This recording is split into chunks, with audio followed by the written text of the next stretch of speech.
បាទបងប្អូនមកនេះគឺជាបាទការតម្លាក់លៃតម្លាក់ទីតាំងគឺជាការ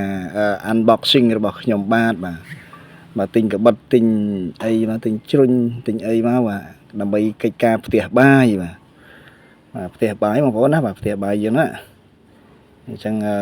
យើងផ្ទះបាយត្រូវមានអីខ្លះមានជ្រុញមានកបិតមានអីទៅមាន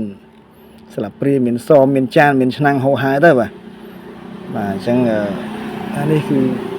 ខ្ញុំ unboxing បាទកបិត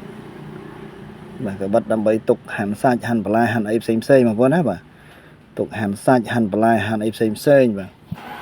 ហើយបាទយកបងប្អូនបាទបានទៅយកបាទពីវិរៈបន្ថងនៅផ្លូវជាតិ41នេះបាទទៅយកដោយសារតែបញ្ញាប់បានបងប្អូនបាទគេមកដល់ស្មានណាគេទៅមកភ្លាមអញ្ចឹងទៅទាំងយប់ហើយខ្ទង់ម៉ោង6ម៉ោងអីបងប្អូនគេនៅបាត់នេះវិរៈបន្ថងមិនធម្មតាបាទភាសាគាត់នៅធ្វើការម៉ោង6ហ្នឹងទៅមកទៅយកទៀតបាទចឹងខ្ជិលចាំយូរទៅយកតែម្ដងបាទនេះមុតរបស់គេបាទកបិតអស់នេះបាទល្មម